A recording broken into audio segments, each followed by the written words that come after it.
Hello and welcome. Thanks for joining me. Today we're creating a support for Cork coasters.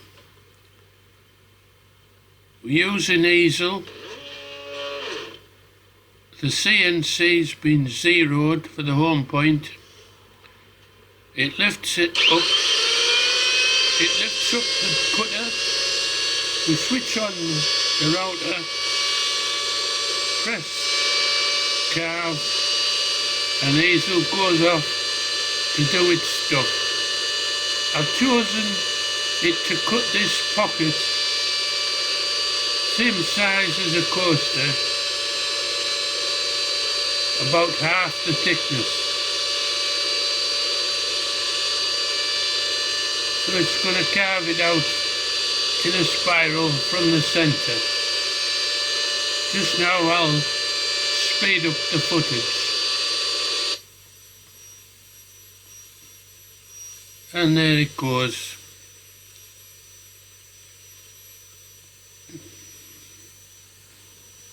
It took 6 minutes, so not bad really.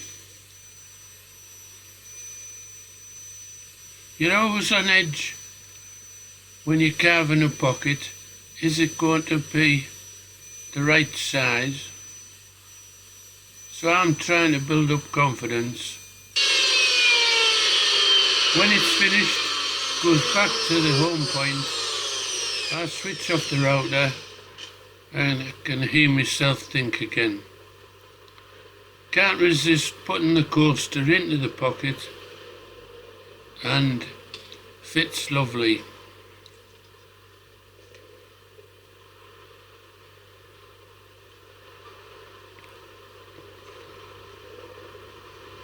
You see, I put it in again, can't resist it.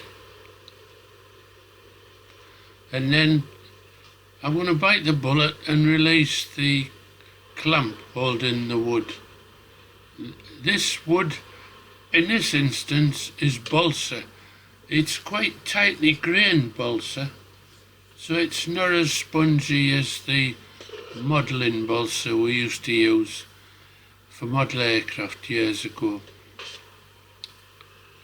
So let's have a look.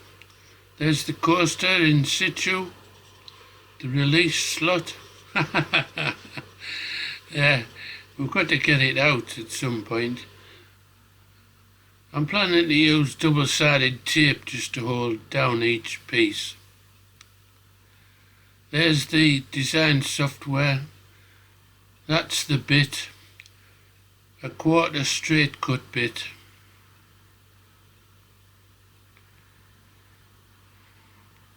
No problem at all.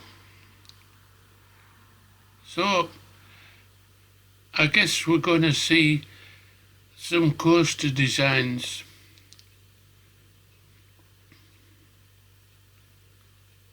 Trying to turn a simple, almost disposable product into something we can make for the general public. Thanks for watching. Join me again soon.